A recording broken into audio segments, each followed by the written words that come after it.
എന്ന് തുടങ്ങുന്ന പ്രാരംഭ പ്രാർത്ഥന ചൊല്ലുന്നവരുണ്ട്.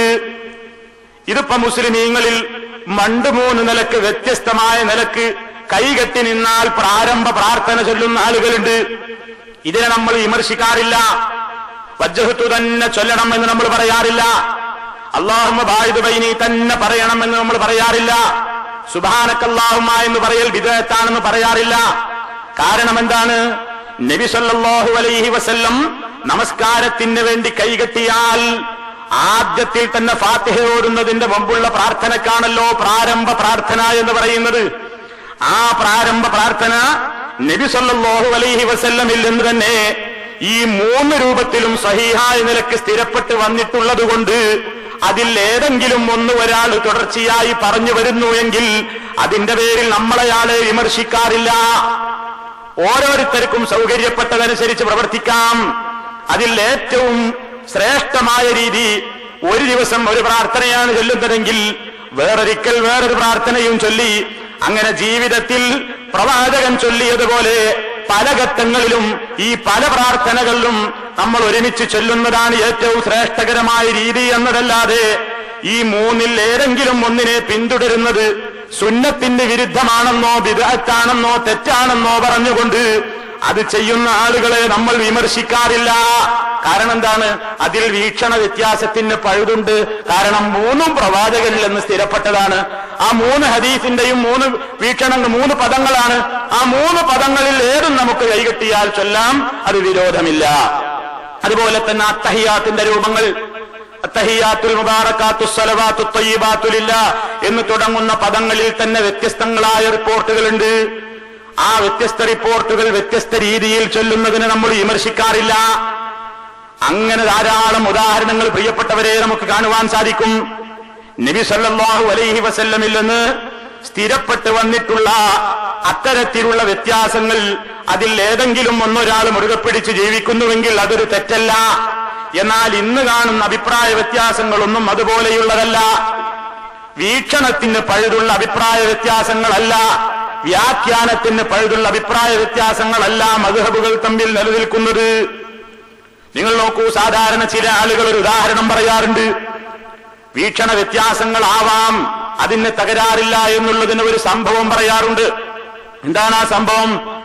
ഒരിക്കൽ നബി സല്ലല്ലാഹു അലൈഹി വസല്ലം സ്വഹാബിമാരോട് ഖന്തഖ് യുദ്ധം കഴിഞ്ഞ് മടങ്ങിപ്പോകുമ്പോ പറഞ്ഞു റസൂലുള്ളാഹി സ്വഹാബിമാരോട്, എന്ത്, നിങ്ങൾ ബനൂ ഖുറൈള എന്ന സ്ഥലത്ത് ആ ഗോത്രത്തിന്റെ അരികിൽ എത്തിയിട്ടല്ലാതെ ആരും അസർ നമസ്കരിക്കരുത് എന്ന് സ്വഹാബിമാരോട് റസൂലുള്ളാഹി പറഞ്ഞു.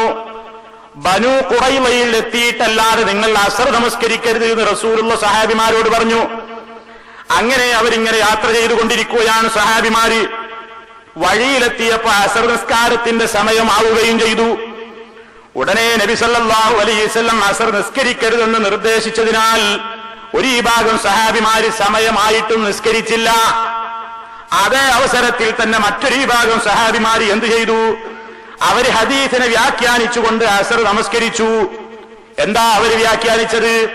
നബി സല്ലല്ലാഹു അലൈഹി വസല്ലം ബനൂ ഖുറൈളയിൽ എത്തിയിട്ടല്ലാതെ നിസ്കരിക്കരുത് എന്ന് പറഞ്ഞത് അസർ നിസ്കരിക്കുന്നത് ഹറാമായതുകൊണ്ടല്ല, ബനൂ ഖുറൈളയിൽ എത്തുന്നതിന്റെ മുമ്പ് നിസ്കരിക്കാൻ നിന്നാൽ അവിടെ എത്തിച്ചേരാൻ നേരം വൈകുമോ എന്ന് ഭയപ്പെട്ടത് കൊണ്ടാണ്. അതുകൊണ്ട് നമുക്ക് ഇവിടെ വെച്ച് നിസ്കരിച്ചിട്ട് യാത്ര കുറച്ച് സ്പീഡാക്കിയാൽ മതി, അതിന് തകരാറില്ല എന്ന് വ്യാഖ്യാനിച്ചുകൊണ്ട് ഒരു കൂട്ടർ വഴിയിൽ വെച്ച് തന്നെ നിസ്കരിക്കുകയും ചെയ്തു. മറ്റേ കൂട്ടർ പറഞ്ഞു, നബി അവിടെ എത്തിയിട്ട് നിസ്കരിക്കാവൂ എന്ന് പറഞ്ഞത് കൊണ്ട് ഞങ്ങൾ നിസ്കരിക്കുന്നില്ല. രണ്ടു കൂട്ടരും ഈ വിഷയത്തിൽ രണ്ടു വഴിക്ക് പോയി. നബി സല്ലല്ലാഹു അലൈഹി വസല്ലമിന്റെ അടുക്കൽ ഈ സംഭവം എത്തിയപ്പോ റസൂലുള്ള രണ്ടു കൂട്ടരെയും വിമർശിക്കുകയുണ്ടായില്ല. രണ്ടു കൂട്ടരോടും പറഞ്ഞു, ഈ തെറ്റാരിയത് ശരിയാന്ന് പറഞ്ഞില്ല. രണ്ടു കൂട്ടരെ അംഗീകരിച്ചു. ഇതിപ്പോ എന്താണ്? ഇത് നബി സല്ലല്ലാഹു അലൈഹി വസല്ലമിന്റെ മുമ്പിൽ പ്രവാചകൻ അംഗീകരിച്ചു കൊടുത്തൊരു വീക്ഷണ വ്യത്യാസമാണ്. ഇതിന്റെ മറ പിടിച്ചിട്ടാണ് പറയുന്നത് എന്ത്? ജമാഅത്തുകാരടക്കം അതുപോലെ തന്നെ ഈ മദ്ഹബുവാദികളടക്കമുള്ള പലരും പറയുന്നത് എന്താണ്? ഇങ്ങനെയാണ്, നബിയുടെ ഒരു ഹദീസ് കണ്ടാൽ ഓരോരുത്തർക്കും വ്യാഖ്യാനിച്ച് അവരവർക്ക് തോന്നുന്നത് പോലെയൊക്കെ ചെയ്യാം, അങ്ങനെ അഭിപ്രായ വ്യത്യാസങ്ങൾ അവിടെ നിലനിന്നോട്ടെ എന്ന് പറയുന്നത്. പ്രിയപ്പെട്ട സുഹൃത്തുക്കളെ, ഇന്ന് മദ്ഹബിൽ കാണുന്ന അഭിപ്രായ വ്യത്യാസങ്ങളൊന്നും റസൂലുള്ള ഈ പറഞ്ഞ വിട്ടുവീഴ്ചയുടെ വിഷയമുള്ള വിട്ടുവീഴ്ചക്ക് പഴുതുള്ള വിഷയങ്ങളല്ല.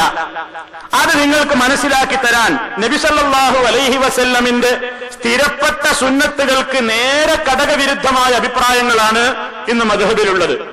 ആ അഭിപ്രായങ്ങളെ വെച്ച് പൊറുപ്പിക്കാം എന്നാണ് ആര് പറയുന്നത്? ജമാഅത്തുകാരും മദ്ഹബുവാദികളും പറയുന്നത്. അത് ശരിയല്ല എന്നാണ് സലഫി പ്രസ്ഥാനത്തിന്റെ കാഴ്ചപ്പാട്.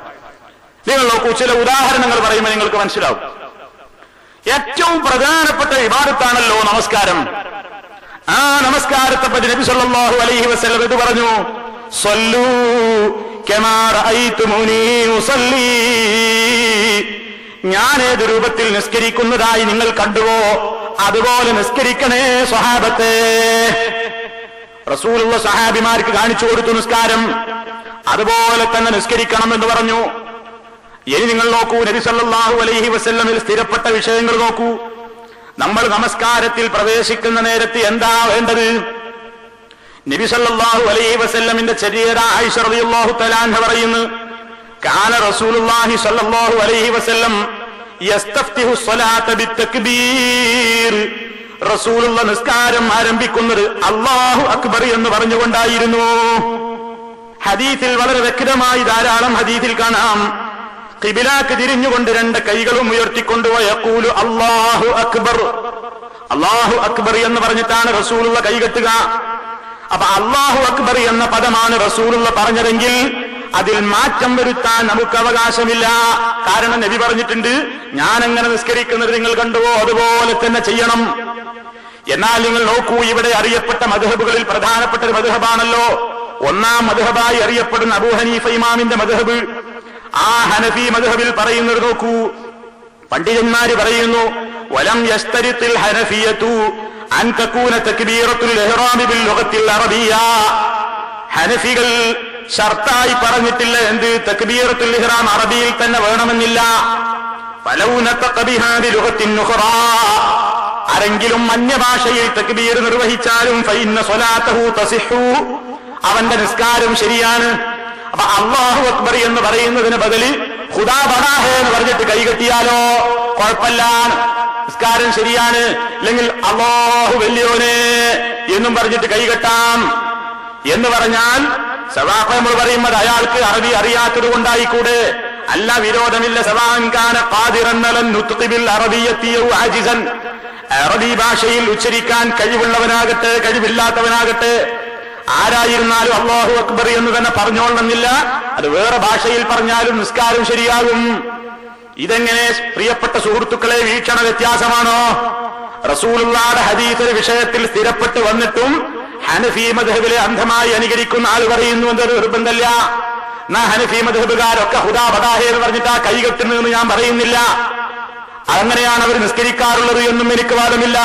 പക്ഷേ ഒരു വിഷയത്തിൽ മസ്അല പറഞ്ഞു നോക്കുമ്പോ അവരെ സംബന്ധിച്ചിടത്തോളം ഇനി ഒരാൾ ഹുദാ ബദാഹേ എന്ന് കൈകെട്ടിയാൽ തന്നെ അവന്റെ നിസ്കാരം എന്താണ്? ശരിയാണ്. നമ്മുടെ അഭിപ്രായോ ശരിയാവില്ല. അപ്പൊ നോക്കൂ നിങ്ങൾ, ഇതിപ്പോ വീക്ഷണ വ്യത്യാസമായി ജമാഅത്തുകാർ വരെ രണ്ടു കൂട്ടരും ഉൾക്കൊള്ളാനാണ്. ഹനഫികൾ അനുസരിച്ച് ചെയ്തോട്ടെ, ഇവരെ അനുസരിച്ച് ചെയ്തോട്ടെ, ആരും ആരെയും അടിച്ചേൽപ്പിക്കണ്ടാനാണ്. ഇത് പറ്റൂലാനാണ് നമ്മൾ പറയുന്നത്. സുന്നത്ത് സ്ഥിരപ്പെട്ട് വന്നാ പിന്നെ അതിൽ കൃത്യമായി മടങ്ങിക്കൊള്ളണം. അതിൽ അഴകുഴമ്പം നയം പറ്റൂല. ഈ അഴകുഴമ്പം നയം പറ്റൂല എന്നുള്ളിടത്താണ് സലഫി പ്രസ്ഥാനവും ജമാഅത്തുകാരും തമ്മിൽ വേർപിരിയുന്ന പ്രധാനപ്പെട്ട കർമ്മശാസ്ത്രപരമായ വീക്ഷണത്തിലുള്ള തകരാറുകൾ. എന്ന് നിങ്ങൾ നോക്കൂ, വേറെയും ഉദാഹരണങ്ങൾ കാണാം. നിങ്ങൾ നോക്കൂ, കൈകൾ ഉയർത്തൽ. ഒന്ന് രണ്ട് ഉദാഹരണങ്ങൾ പറഞ്ഞ് ഞാൻ അവസാനിപ്പിക്കുകയാണ്. നബി സല്ലല്ലാഹു അലൈഹി വസല്ലം നിസ്കരിക്കാൻ നിന്നാൽ 4 സന്ദർഭങ്ങളിൽ കൈ ഉയർത്താറുണ്ട്. അല്ലാഹു അക്ബർ എന്ന് പറയുമ്പോൾ കൈകെട്ടും, അത് തക്ബീറത്തുൽ ഇഹ്റാം. റുകൂഇലേക്ക് പോകുമ്പോൾ അല്ലാഹു അക്ബർ എന്ന് പറഞ്ഞ് ചുമരിന്റെ നേരെ കൈ ഉയർത്താറുണ്ട്. റുകൂഇൽ നിന്ന് ഉയർന്ന് സമിഅല്ലാഹു ലിമൻ ഹമിദാന്ന് പറയുമ്പോഴും കൈ ഉയർത്താറുണ്ട്. അതുപോലെ തന്നെ ആദ്യത്തെ തശഹ്ഹുദ് കഴിഞ്ഞിട്ട് 3ാമത്തെ തക്ബീറിലേക്ക് ഉയരുന്ന നേരത്തും കൈ ഉയർത്താറുണ്ട് റസൂലുള്ളാഹ്. ഈ 4ഉം സ്ഥിരപ്പെട്ട് വന്നതാണ് സ്വഹീഹായ ഹദീസുകളിൽ. ധാരാളക്കണക്കിന് 17-ലധികം സഹാബി വര്യന്മാരിൽ നിന്ന് ഇമാം ബുഖാരി റഹ്മത്തുള്ളാഹി അലൈഹി സുന്നത്ത് ഉദ്ധരിക്കുന്നുണ്ട്. ഇമാം ബൈഹഖി 30-ലേറെ സഹാബിമാരിൽ നിന്നും ഈ സംഭവം ഉദ്ധരിക്കുന്നുണ്ട്. എന്നാൽ ഹനഫി മദ്ഹബിൽ എടുത്തു നോക്കിയാൽ ഇങ്ങനെ കൈ ഉയർത്തേണ്ടതില്ലെന്ന് മാത്രമല്ല അത് ബിദ്അത്തുമാണ്. പള്ളി പോയി നോക്കിയിട്ടില്ല ഞങ്ങള്? ഹനഫി സുഹൃത്തുക്കൾ നിസ്കരിക്കുമ്പോ ഒറ്റ സമയത്തെ കൈവെക്കുള്ളൂ, അല്ലാഹു അക്ബർ. പിന്നെ വൈക്കോന്റെ കൈ വങ്ങൂല. റുക്കൂയിലേക്ക് പോകുമ്പോഴും കൈ ഉയരൂല, സമീഅല്ലാഹു ലിമൻ ഹമിദ പറയുമ്പോഴും കൈ ഉയരെ നേരെ സ്റ്റേണായിട്ടാണ് പോരലാണ്. നിങ്ങളൊരു ഹനഫി മദ്ഹബിന്റെ ആളോട് ചോദിച്ചു നോക്കൂ, എന്താ സുഹൃത്തെ നിങ്ങൾ നമസ്കാരത്തിൽ ബുഖാരിയിൽ ഞാൻ നിങ്ങൾക്ക് 17ഓളം സഹാബിമാരിൽ നിന്ന് തെളിവ് കാണിച്ചു തരാം, ബൈഹഖി ഇമാമ് 30ഓളം സഹാബിമാരിൽ നിന്ന് തെളിവ് ഉദ്ധരിച്ചത് കാണിച്ചു തരാം. നിങ്ങൾ എന്തുകൊണ്ടാണ് പ്രിയപ്പെട്ട സുഹൃത്തെ അല്ലാഹുവിന്റെ റസൂൽ ഇങ്ങനെയല്ലേ നിസ്കരിച്ചത്, അത് നിങ്ങൾക്ക് ഞാൻ വ്യക്തമായ തെളിവ് കാണിച്ചു തരാം എന്ന് പറഞ്ഞാലും ഹനഫി മദ്ഹബ്